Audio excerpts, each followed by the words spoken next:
Bonjour, je suis bien contente d'être là. En fait, moi, ma cause, c'est vraiment l'entrepreneuriat, là. Si vous mettez mon nom dans Google, vous allez voir comment ça a changé mon destin. Ça m'a carrément sorti de la pauvreté.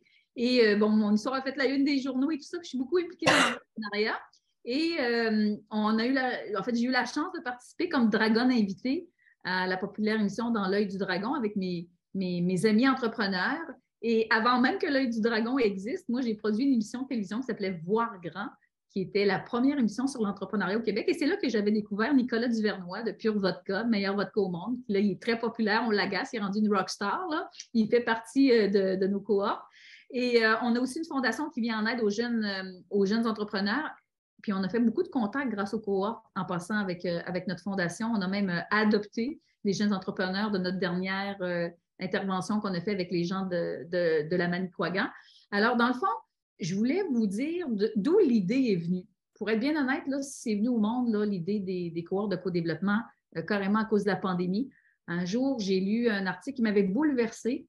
C'est un entrepreneur de Montréal, immigrant, qui s'appelle Andrew, qui a beaucoup de boutiques. Là. Il y a les boutiques garage et tout ça. Et puis lui, il a dit en mars 2020, il a dit là, c'est un tsunami. Je pense que les gens ne réalisent pas qu'est-ce qui se passe présentement. Donc, il a dit, moi, je crois qu'on devrait avoir des war rooms, vraiment des cellules de crise où est-ce qu'on mettrait plein d'entrepreneurs, plein de têtes là, qui ont plein d'idées pour essayer de voir qu'est-ce qu'on peut faire. Puis moi, ça m'avait vraiment marqué. Puis j'en ai parlé avec mes amis dragons, là, avec Marie-Josée Richer de Prana, qui est quand même la compagnie de collation biologique numéro 1 au Canada. Je n'ai parlé avec Nicolas Duvernois, avec Georges Caram, qui est vraiment un gars de technologie, même son lagace, puis un petit côté old fashion. Et on a dit, il faut qu'on fasse ça, des cohortes de co-développement. Puis la pandémie nous a enseigné que grâce au virtuel, on pouvait maintenant faire des choses qu'on ne faisait pas avant. On pensait que tout devait toujours, le plus possible, passer par le présentiel. Puis on y croit encore pour, par exemple, des conférences et tout ça. Mais pour le co-développement, c'est extraordinaire. Là. Tout le monde, on a des agendas occupés. On vit tous les mêmes problèmes. Là. On parle de cohortes sur les RH. Je veux dire, tous nos entrepreneurs, ils vivent les mêmes problèmes. Donc, eux, ils aiment ça aussi, de dire, je me connecte à telle heure, puis je me déconnecte à telle heure. Donc, on a trouvé que ce modèle-là de faire des cohortes de co-développement virtuel, que ça répondait vraiment à un besoin.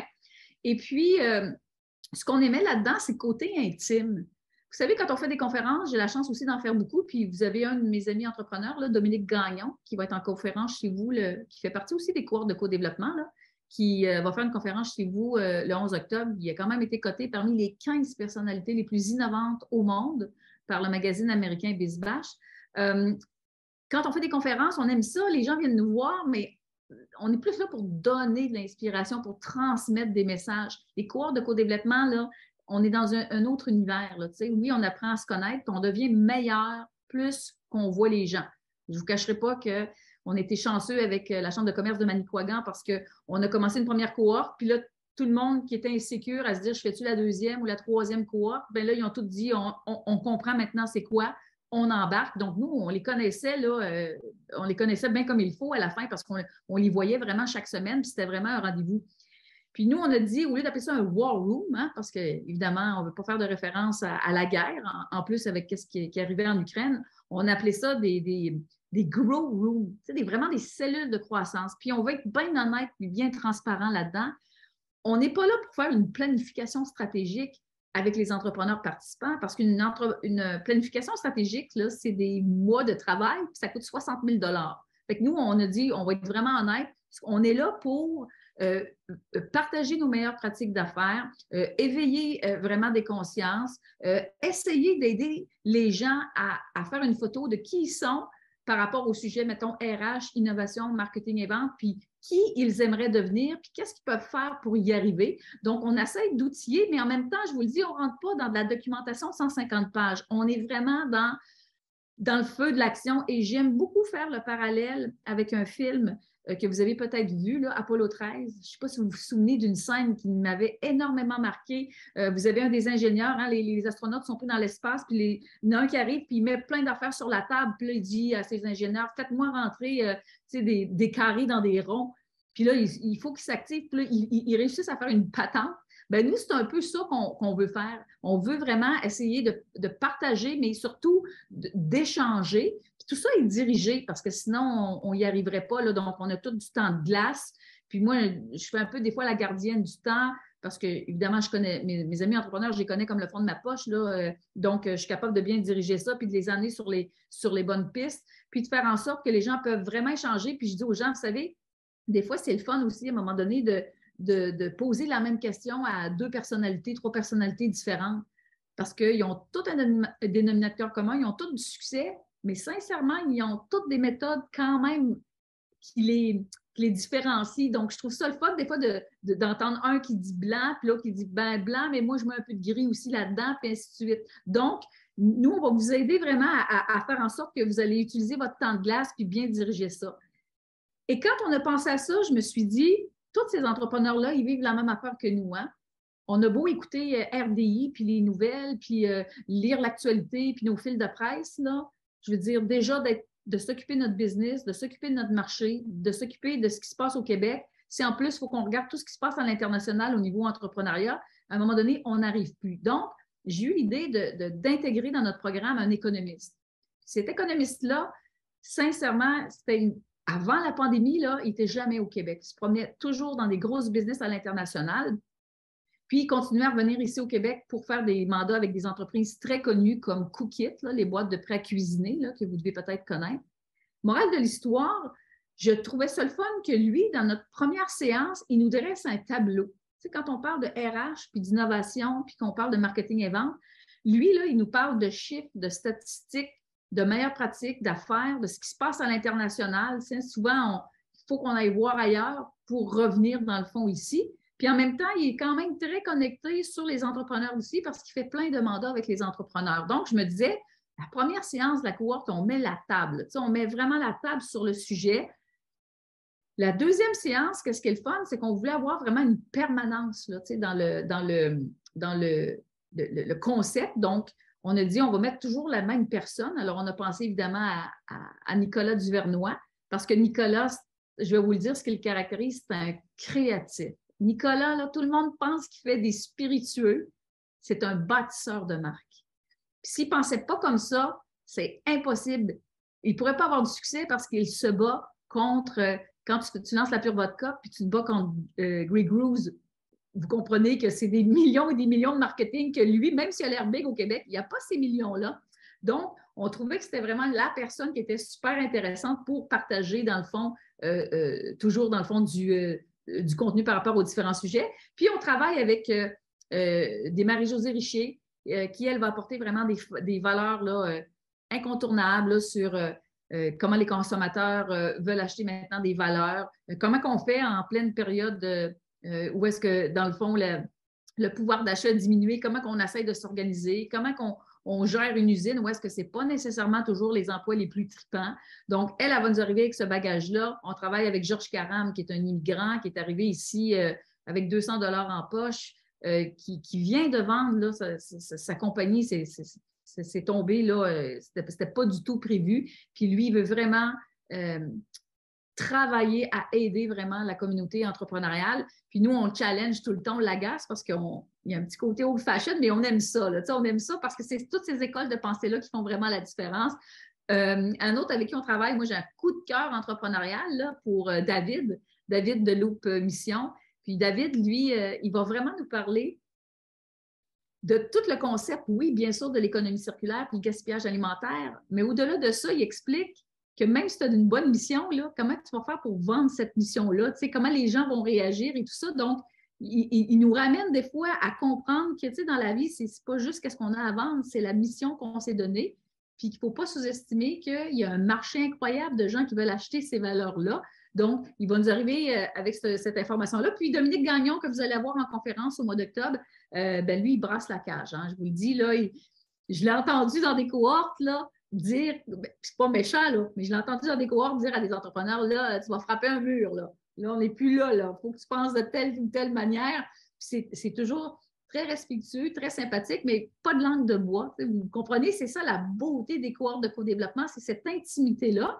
Puis comment on fonctionne dans la mécanique, parce qu'il faut que ça soit efficace à tout niveau. Là. On est toute une gang d'entrepreneurs, on est toute partie intégrante du Québec Inc., puis on veut tous travailler ensemble, il faut qu'on soit efficace. Donc, les chambres de commerce, c'est des incontournables. Ça ne pourrait pas vivre ce projet-là si on n'avait pas les chambres de commerce qui nous aident, parce que la chambre de commerce, elle nous prépare des dossiers keep it simple, mais des choses efficaces. Là. Un one-pager avec votre photo, qu'est-ce que vous venez chercher dans les cohortes, c'est quoi vos enjeux?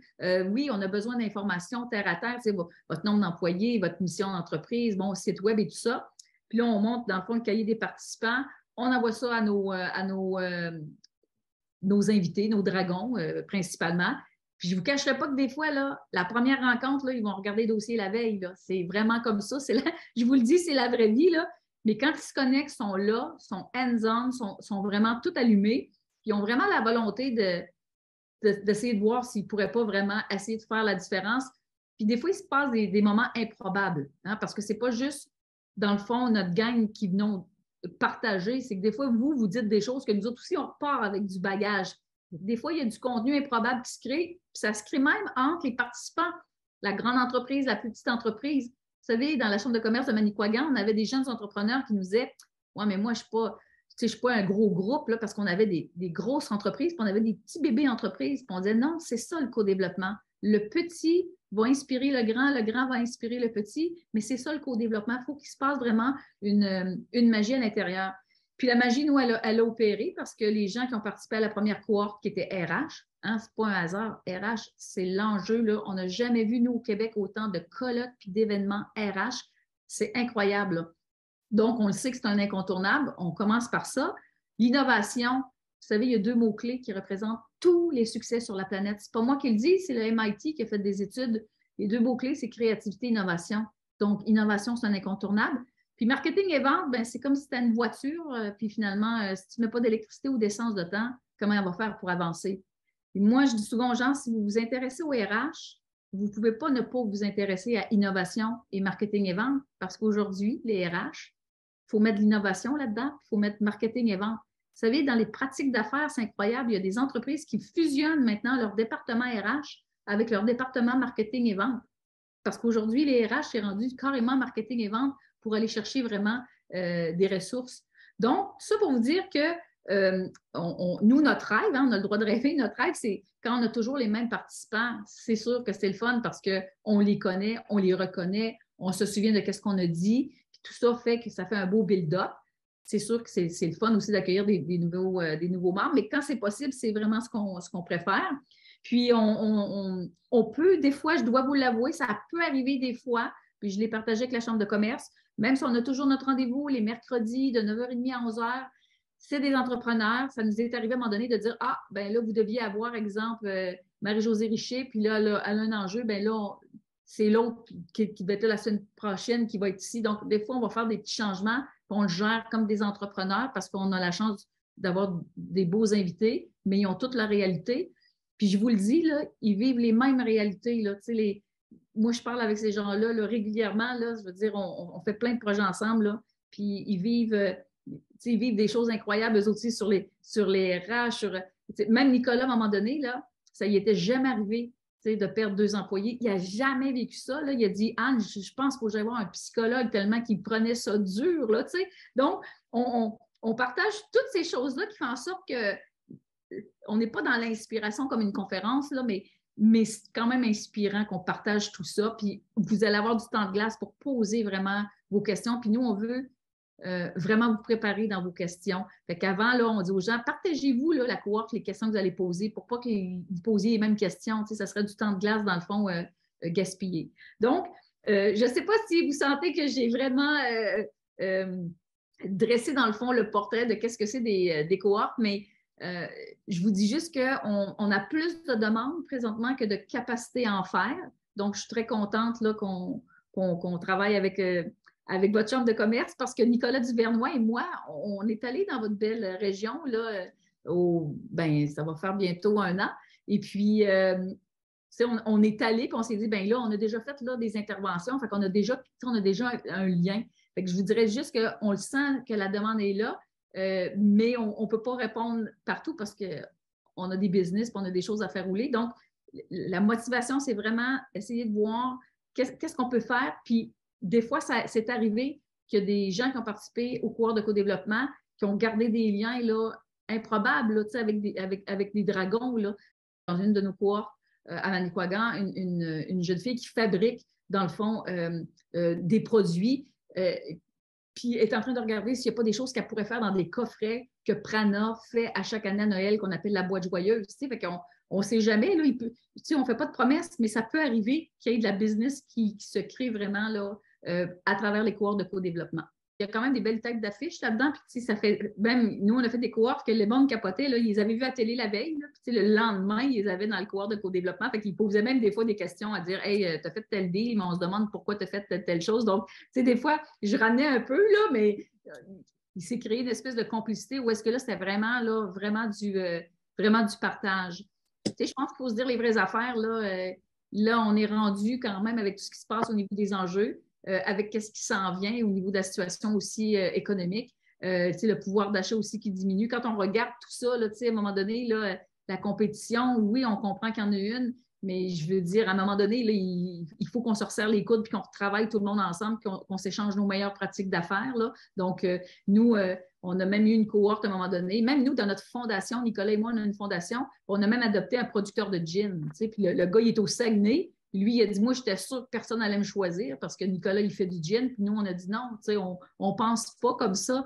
On pense qu'on peut même apprendre un de l'autre là-dedans. Donc, morale de l'histoire, nous autres, on croit beaucoup à cette synergie-là. Mais c'est à toutes nous autres à la créer aussi ensemble. Moi, je dis aux gens, vous n'êtes pas là juste pour écouter. Là, il va y avoir des partages. Il faut que vous ayez préparé votre bout aussi. Puis, on veut, on ne peut pas faire des fausses promesses. Comme je dis, on ne fait pas de planification stratégique, mais on veut vraiment vous donner un concentré là, pour qu'il se passe de quoi. Là. Ne serait-ce qu'on se dit, si dans toute l'expérience, là, il s'est passé une magie, ben, c'est ça notre objectif. Là. Moi, je dis, quand on est entrepreneur, la vérité, là, c'est quand on est entrepreneur, ben, c'est sûr que si on reste dans notre bureau, tout va rester dans nos quatre murs. On s'entend. Là. À un moment donné, oui, on manque de temps, mais à un moment donné, ça devient ton rendez-vous où est-ce que tu dis, moi, je me donne ces 90 minutes-là, là, puis je le prends top chrono, là, puis j'essaie de faire de quoi avec. Puis des fois, la magie, elle opère, mais quand tu restes dans tes affaires, il y a une phrase qui dit à faire les choses de la même manière, on va toujours atteindre les mêmes résultats. Fait que c'est sûr que moi, je crois à ça, mais je vous le dis, la magie, nous, qui a opéré, c'est quand les gens ont adhéré à la première fois, qui ont dit, OK, là, on vient de comprendre qu'est-ce qui se passe. Puis ils ne l'ont pas compris à la première séance, parce que la première séance, c'est vrai qu'on donne plus d'informations, on met la table avec notre économiste, on essaie de comprendre, il va vous parler des meilleures pratiques en RH, il va vous parler de statistiques, il va vous parler d'ici 2030, c'est quoi qui s'en vient. Là, c'est un résumé concentré là, qui dit, OK, c'est ça le terrain de jeu là, qui se passe présentement. Puis il y a des bouts qui ne sont pas très beaux, mais c'est ça mon terrain de jeu.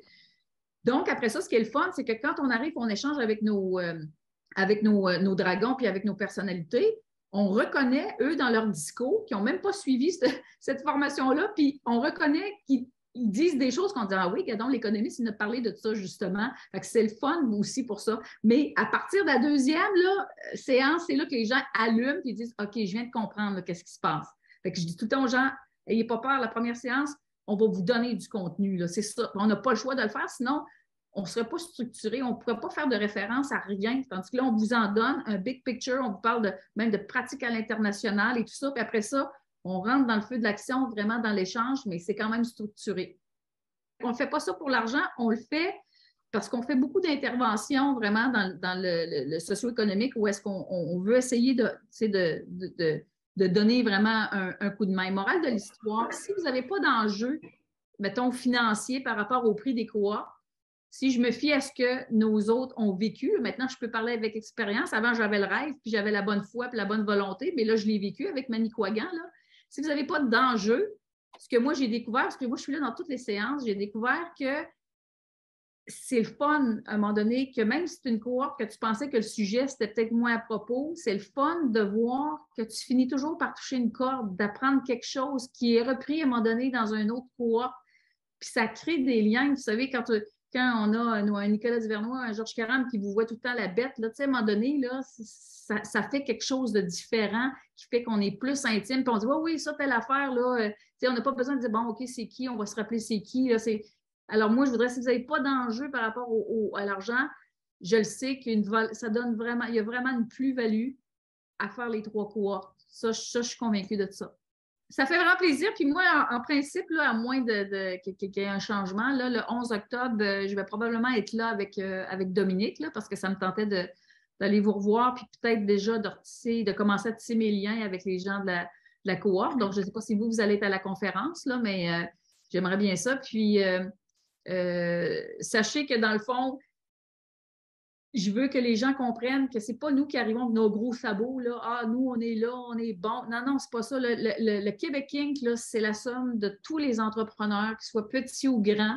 On sait que 80% de notre économie est faite de petits entrepreneurs. Donc, tout ça pour dire que des fois, c'est même nous qui allons chercher des fois, on ressort des fois de la cohorte, puis c'est nous autres, des fois, qu'on dit, Colin, c'est pas bête ce qu'on a entendu là. Fait que, tu sais, des fois, c'est même nous qu'on voit qu'il peut se passer quelque chose de notre côté.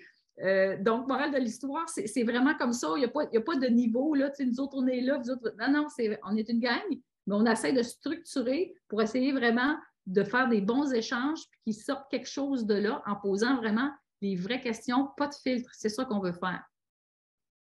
Super. Écoute, merci beaucoup, Anne. Ça nous donne, en tout cas, nous, encore une fois, ça nous donne encore plus hâte aux cohortes. On sent vraiment que ça va donner une belle valeur ajoutée pour nos entrepreneurs.